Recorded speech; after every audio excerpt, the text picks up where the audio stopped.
Morning students. बेटा आप लोगों को आज हम ऑक्सीजन फैमिली बताएंगे और आप इसे समझिएगा, लाइक करिएगा, समझ में आता है तो सब्सक्राइब करिएगा और बेल आइकन जरूर जो है कि ज़रूर क्लिक करिएगा, क्योंकि जितने भी हमारे नोटिफिकेशन आपको आएंगे, जो भी हमारे चैनल्स बनेंगे आपको नोटिफाइड होंगे। Thank you very much. मैं क्लास को आगे बढ़ाता हूँ। ये हमारा पार्ट फर्स्ट है, शुरू का लेसन है ऑक्सीजन फैमिली।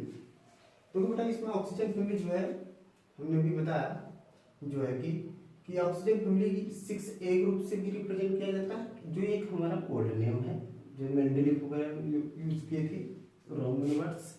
और ये हमारा है 16 ग्रुप से भी रिप्रेजेंट किया जाता है ऑक्सीजन फैमिली को। ये न्यू नेम का मतलब ये वर्ड्स मोजरे वगैरह दिए थे जिन्हें हम मॉडर्न पीरियोडिक टेबल में देखते हैं। और ऑक्सीजन फैमिली को हम लोग कैटकोजेंस भी बोलते हैं, और जिसे हम कह सकते हैं बोर्स फॉर्मिंग। ये ज़्यादातर बोर्स का फॉर्मेशन करते हैं। इसलिए आगे वो हम देखते हैं कि ऑक्सीजन फैमिली में हमारे कौन कौन से एलिमेंट्स हैं। तो ऑक्सीजन, सल्फर, सिलीनियम, टेलुरियम और पोलोनियम। Oxygen 8, sulphur 16, selenium 30, 52, 84। बेटा ये oxygen sulphur non metals, selenium and tellurium meteorites in nature, meteorites in nature. Polonium बेटा हमारा जो है ये मेटल भी है, लेकिन ये रेडियो एक्टिव नेचर है, इसे बोलेंगे radio active metal. Radio active metals. इसके बाद हम लोग बात करते हैं कि ऑक्सीजन सल्फर, आपके सिलेबस में ज्यादातर ऑक्सीजन और सल्फर का जिक्र होता है, तो इसको पहले देखेंगे कहाँ ये पाए जाते हैं, इनकी अबाउंडेंसी क्या होती है। इसके बाद हम आते हैं कंटिन्यू करते हैं अबाउंडेंसी एंड ऑकरेंस की बात। अबाउंडेंसी and occurrence and अबाउंडेंसी।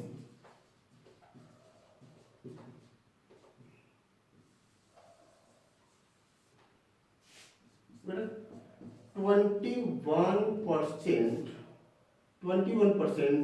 O2, 21% O2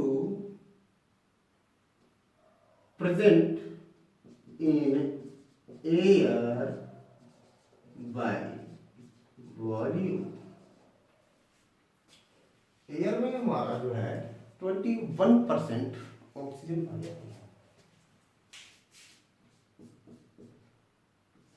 89% O2 present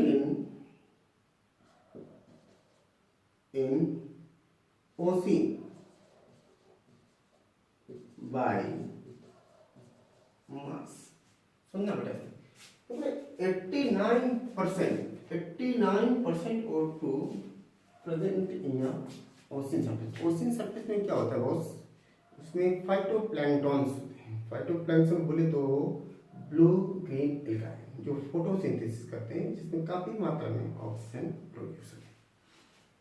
इसके बाद अपने अर्थ क्रस्ट की बात करें हम लोग, अपने अर्थ क्रस्ट में 46.6% O2 पाई जाती है। On earth 46.6% O2 present in earth crust. अब बेटा ये जो हमारा ऑक्सीजन है अर्थ क्रस्ट पे देखा जाए तो सबसे ज्यादा मात्रा में पाया जाने वाला गैस या एलिमेंट बोल सकते हैं, कहेंगे मोस्ट अबंडेंट ऑक्सीजन। O2 लिखेंगे, O2 is most abundant element on earth crust.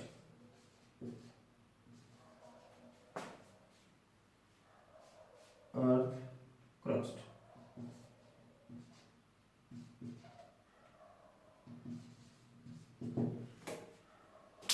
crust. O2 सबसे ज्यादा मात्रा में पाया जाने वाला ऐसा एलिमेंट है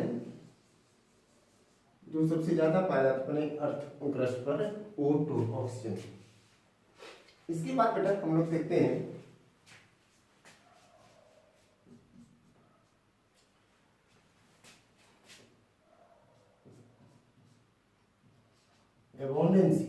एबोंडेंसी की बात करें हम लोग, जैसे हमने आपको इसमें बताया कुछ, तो जैसे ऑक्सीजन की बात किया हमने तो 21% एयर में बाय वॉल्यूम में प्रेजेंट रहता है, 89% by mass on the ocean surface due to phytoplanktons in the presence of blue green algae with the help of photosynthesis.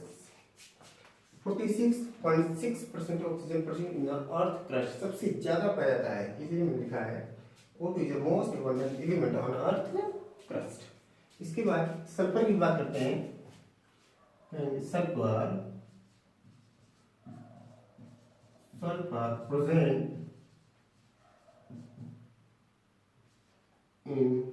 present on earth crust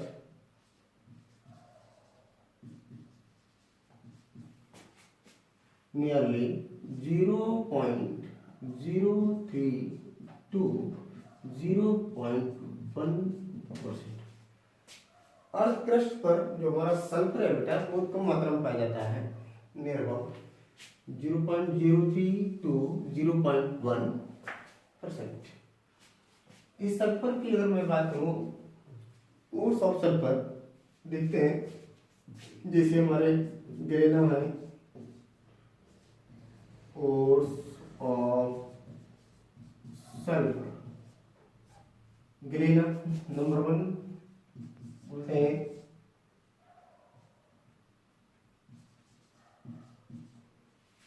grana formula क्या होता है बेटा, PbS, lead sulphide. Lead sulphide chemical name है, galena name of ore. Second है हमारा बेटा zinc blende. Zinc blende ZnS। ZnS chemical name zinc sulphide and ore name zinc blende, जिसमें हमारा सल्फर प्रेजेंट होता है। तीसरा CaSO4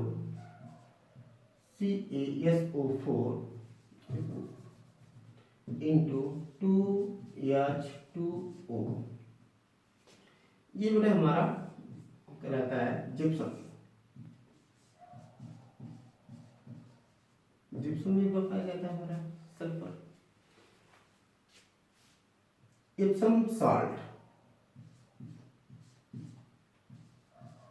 Epson salt MgSO4 into 7H2, इसमें भी सल्फर पाए जाते हैं, बहुत से पाए जाते हैं।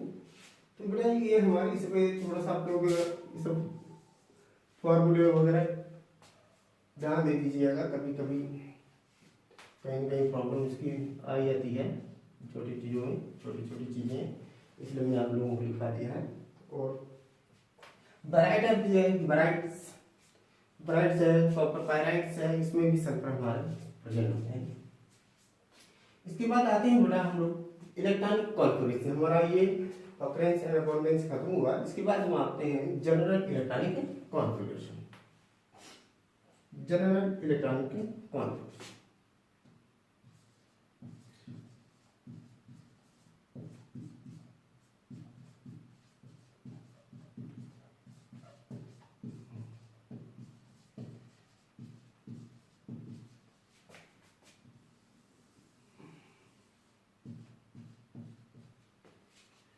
जनरल इलेक्ट्रॉनिक कॉन्फ़िगरेशन जो हमारा कैलकुलेशन फैमिली होता है ऑक्सीजन फैमिली का, वो NS2 NP4 होता है। General electronic configuration NS2 NP4 NS2 NP4 सब गिवन है। फिर हम लोग oxygen, sulphur, selenium, tellurium, polonium. Oxygen 8, sulphur 16, selenium 34, tellurium 52, polonium 84। Right this. तो ऑक्सीजन 8, हीलियम He2, हीलियम का एटॉमिक नंबर होता है बेटा 2, 2s2 2p4 ना। तो helium contains 2 electrons. Number of electrons is equal to atomic number। 9th class में पढ़ेंगे आप वो छोटी क्लास में। तो इसमें बेटा 2 इलेक्ट्रॉन्स हैं हीलियम में, तो 2 इलेक्ट्रॉन्स 4 इलेक्ट्रॉन्स 8 ऑक्सीजन 8 इस नियोन 10 3s2 3p4 10 दोबारा organ 18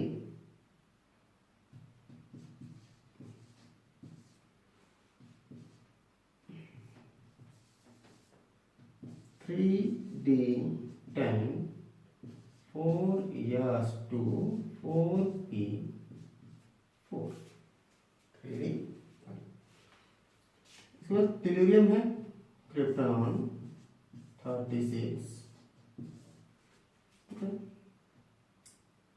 4d10 5s2 5p4। Polonium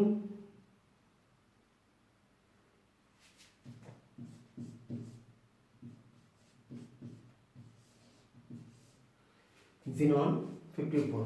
xenon 54 बताया ना, तो ये अभी हम बताएंगे जो इस टाइप का इलेक्ट्रॉनिक कॉन्फ़िगरेशन कर रहे हैं ये बोला जाता है क्रोड इलेक्ट्रॉनिक कॉन्फ़िगरेशन।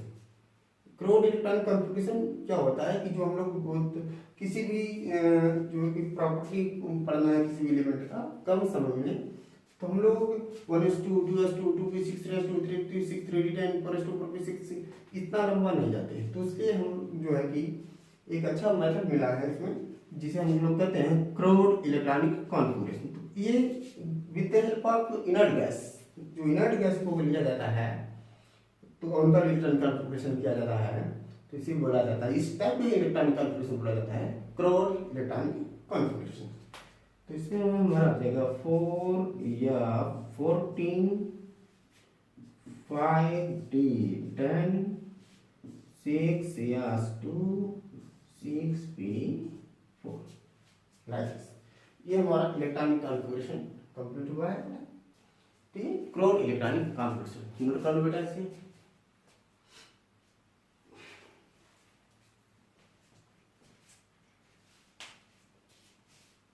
इधर का नोट कर लिए होंगे।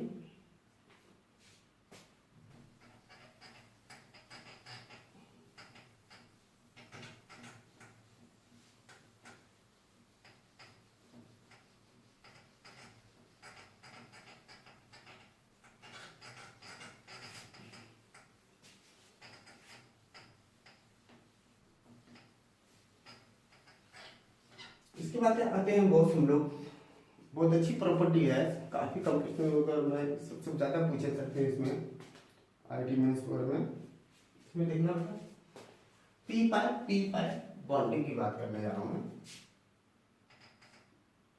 P pipe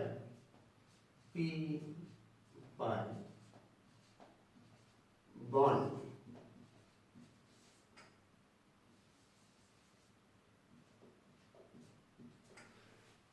P pipe bonding क्या होता है, कोई नई चीज नहीं है, आप लोग बहुत पहले 11th क्लास में पढ़ेंगे बेसिकली।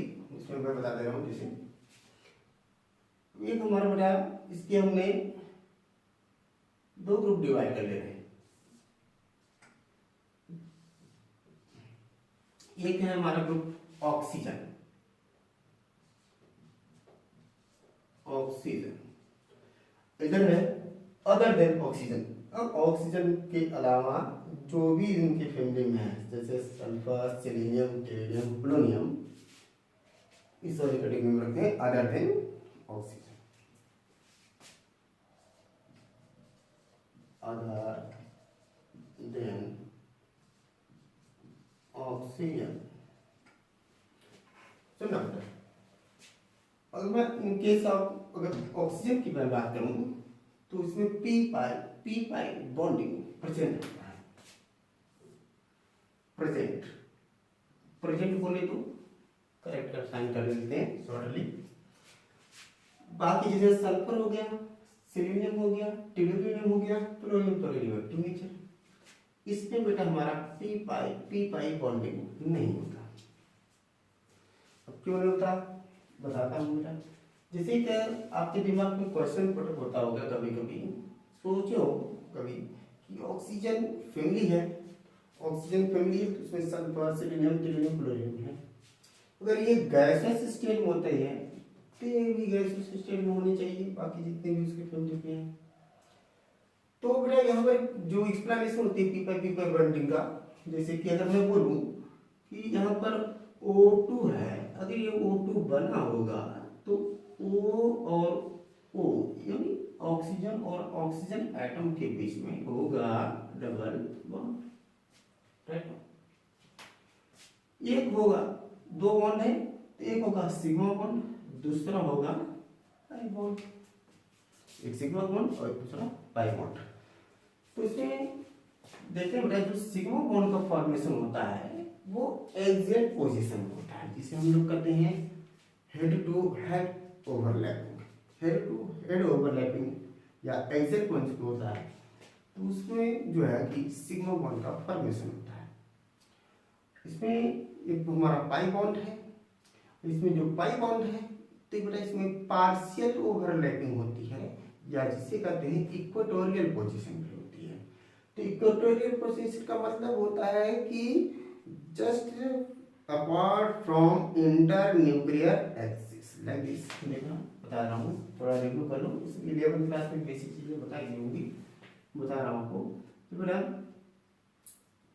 ये हमारा जो है ऑक्सीजन एटम, तो ऑक्सीजन एटम अगर इसमें हेड टू हेड ओवरलैपिंग है, head to head, head to head, तो बेटा यहाँ पर जब भी इनका ऑर्बिटल्स का ओवरलैपिंग हुआ होगा तो वो एक्सियली होगा। एक्सियल मतलब एक्सिस, ये कहलाता है हमारा inter nuclear axis, inter nuclear axis. Inter nuclear axis पर अगर ओवरलैपिंग होती है तो फॉर्मेशन करती है सिग्मा बॉन्ड की। अगर ये ओवरलैपिंग पार्शियली हो या just apart from inter nuclear axis तो यहाँ बनेगा हमारा पाई बॉन्ड। तो यहाँ पर पाई बॉन्ड का फॉर्मेशन होगा। तो बेटा इसमें जो है कि देखा जाए तो पी पाई बॉन्डिंग प्रेजेंट। अगर इसमें पी पाई बॉन्डिंग प्रेजेंट, इससे हमें मिला कि इसका मतलब क्या मिला, इसमें जो इस पे एक फोर्स होती है, एक अट्रैक्शन फोर्स होती है जिसे हम कह सकते हैं inter particle force of attraction. तो inter particle force of attraction pi bond presence होने के कारण जो है इसमें कम होता है। कहेंगे inter particle force of attraction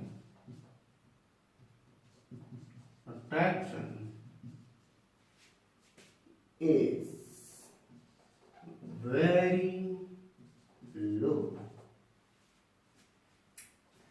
inter particle force of attraction pi bond के प्रेजेंस के कारण क्या होता है बेटा, कम होगा।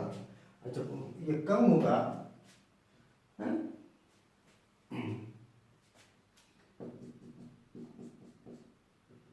और इधर भी देख रहे थे जिससे हमारा सल्फर है तो सल्फर में पी पाई बॉन्डिंग नहीं होती है, क्योंकि उसमें सल्फर और सल्फर का जो हमारा स्ट्रक्चर होता है, जो सब्सटेंस होती है, उसमें सारे के सारे सल्फर जो एटम्स प्रेजेंट होते हैं सल्फर मॉलिक्यूल्स में, उसमें सिग्मा बॉन्ड ही होता है, पाई बॉन्ड का कोई मतलब नहीं है। अभी आपको बताएंगे कहाँ कैसे होगा, क्या इसका स्ट्रक्चर होता है। रोमिक सल्फर ऑर्थोरोमिक सल्फर में क्लियर हो जाएगा। तो बेटा इसमें पाई बॉन्ड का फॉर्मेशन नहीं होता है, जिसमें पी पाई बॉन्डिंग नहीं होता है। जब पी पाई बॉन्डिंग नहीं होता तो inter molecular force of attraction या inter particle force of attraction maximum होता है। कहेंगे inter particle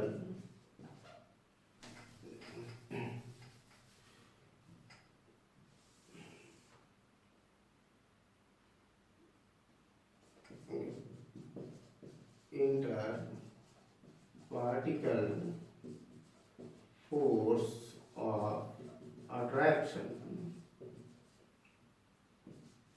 very high। Inter particle force of attraction high इसलिए हुआ क्योंकि इसमें पी पाई बॉन्डिंग नहीं है।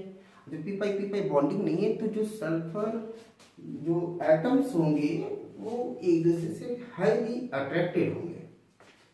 जब सल्फर एटम एक दूसरे से हाईली अट्रैक्टेड होंगे due to inter particle force of attraction, तो क्या बनाएगा इसमें मॉलिक्यूल सल्फर का बनाएगा, जिसमें होगा एक से ज्यादा हमारे सल्फर एटम्स।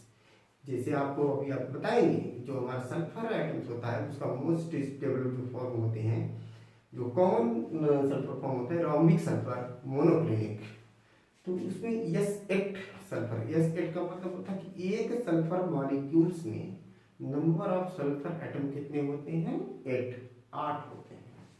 यही रीजन है क्योंकि इसमें inter particle force of attraction very high होता है। क्यों हाई होता है?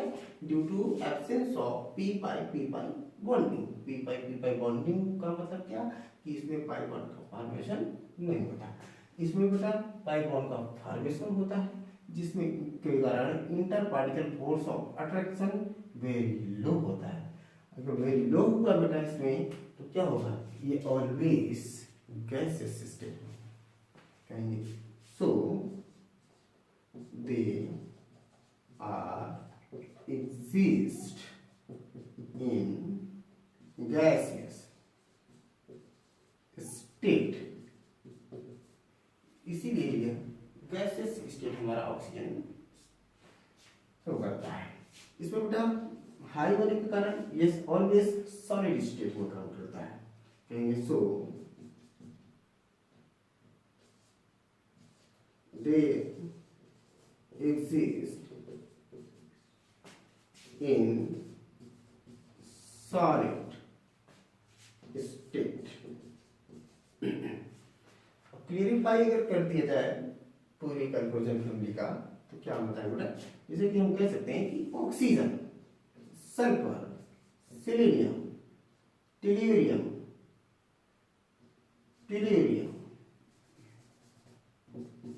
एंड पोलोनियम,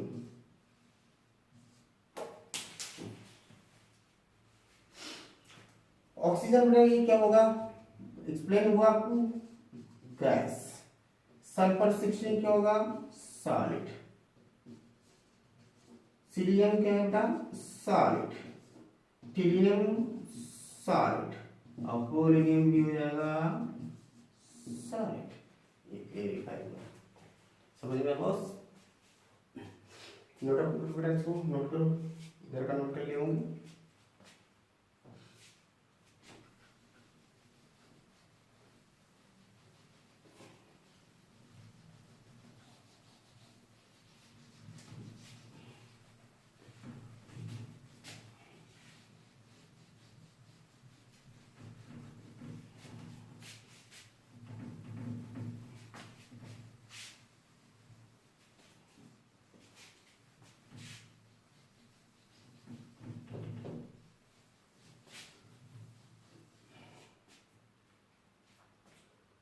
इसके बाद बॉस हम लोग आते हैं allotropy and magnetic properties of the oxygen and sulphur. कहेंगे एलोट्रॉपी and magnetic behavior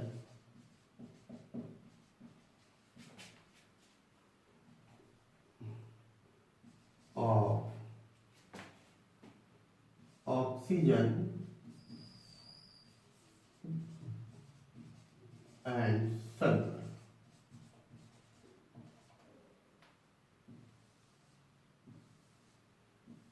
बहुत ही इंपॉर्टेंट टॉपिक है बॉस, एलोट्रॉपी और मैग्नेटिक बिहेवियर। इसके बहुत सारे क्वेश्चंस आपके IIT मेंस में भी आते हैं और नीट में भी आते हैं। हम लोग बात करते हैं एलोट्रॉपी का।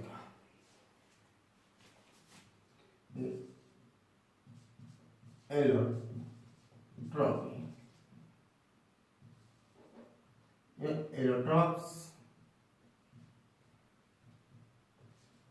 और ऑक्सीजन। सबसे पहले हम लोग ऑक्सीजन का ही सेपरेट करके लिख लेते हैं।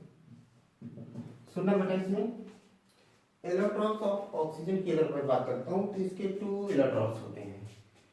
एक होता है मॉलिक्यूलर ऑक्सीजन जिसे कहते हैं हम लोग O2 और दूसरा होता है हमारा ओजोन O3।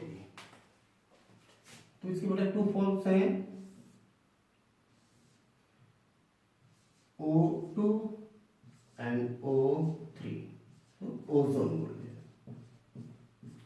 ओजोन हम लोगों के लिए बेटा काफी बेनिफिशियल होती है, जो अल्ट्रावायलेट रेस को रोकती है, क्योंकि अल्ट्रावायलेट रेस हम लोगों के लिए काफी जो है हार्मफुल होती है। अगर ओजोन लेयर ना होता तो अल्ट्रावायलेट रेस सीधे अपने के स्किन पे पड़ता तो स्किन डिसीज हो सकती है या स्किन कैंसर भी हो सकता है। आते हैं अपने एलोट्रॉप की बात करते हैं बॉस।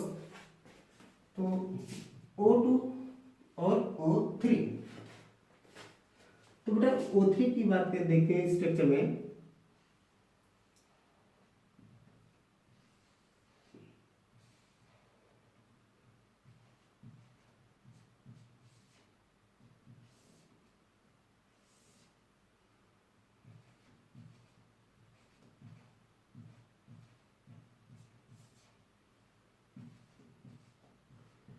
ये बेटा ये हमारा ओजोन का स्ट्रक्चर बना है।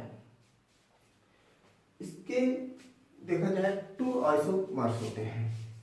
इसके 2 आइसोमर्स होते हैं ओजोन के, याद रखना इसको। हमने देखो बेटा इस पे अगर देखा जाए तो इसमें कितने लॉन पेयर इलेक्ट्रॉन प्रेजेंट है? 2 2 4 2 6। तो ये इलेक्ट्रॉन्स लॉन पेयर हाफ हो जाएगा। 1 2 3 4 5 and 6 lone pair electrons are present. 6 lone pair electron are present.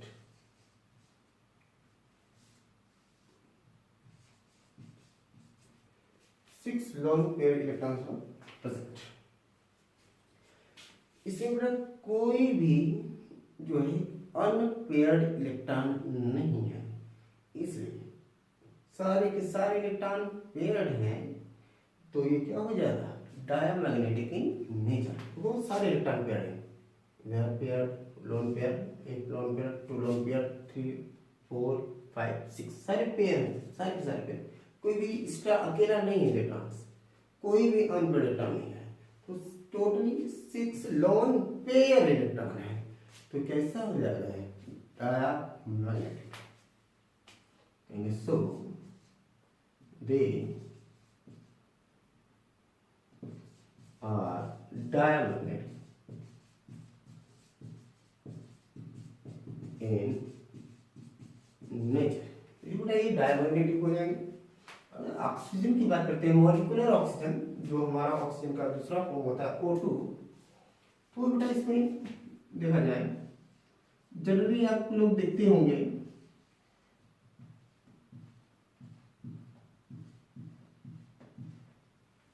ये स्ट्रक्चर होता है हमारा O2 का। अब आप इसमें देख रहे हैं कि एक 1 lone pair, 2 lone pair, 3 lone pair, 4 atom. Confusion ये होता है क्योंकि बेटा इसमें जो मैग्नेटिक बिहेवियर का एक्सप्लेनेशन देखा जाए तो इसके स्ट्रक्चर से नहीं मालूम पड़ जाता क्योंकि ये एक्सेप्शनली है। ये इसका जो मैग्नेटिक बिहेवियर है इसको जानने के लिए एक्चुअल में क्या होता है, डायरा होगा कि पैरा होगा, हमें जाना पड़ेगा मॉलिक्यूलर ऑर्बिटल थ्योरी में। कहेंगे बाई मॉलिक्यूलर ऑर्बिटल थ्योरी।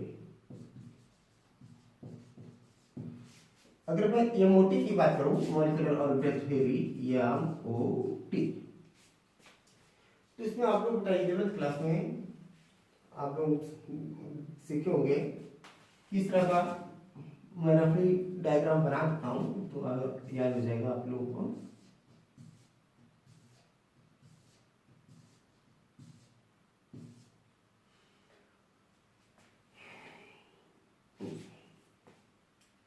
इधर जगह कम पड़ रहा है, इधर बना देते हैं।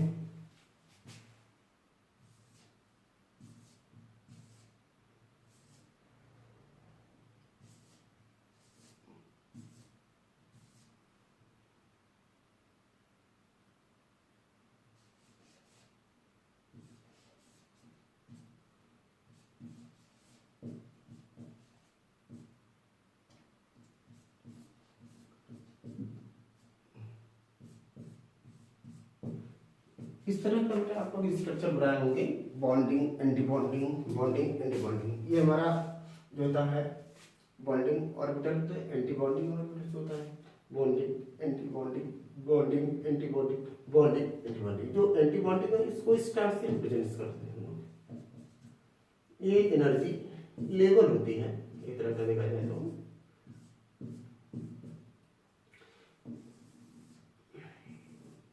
इसमें बेटा देखते हैं O2, O2 मतलब 2 एटम ऑक्सीजन के, एक एटम इधर, इधर एक एटम इधर, ठीक। तो इसका जनरली टाइम कंफ्यूजन होता है 1s2, 2s2 और 2p4 लाइन्स। ये हो गया हमारा एक ऑक्सीजन आयटम का एटॉमिक ऑर्बिटल्स। इधर दूसरे ऑक्सीजन का, ये ऑक्सीजन है, इसका हो गया एटॉमिक ऑर्बिटल। इसका है बेटा दूसरे वाले ऑक्सीजन का, तो ये है, ठीक। गोले गोले लग रहे, कंफ्यूजन में हो ना। तो इसमें बेटा हमारा ऑक्सीजन 8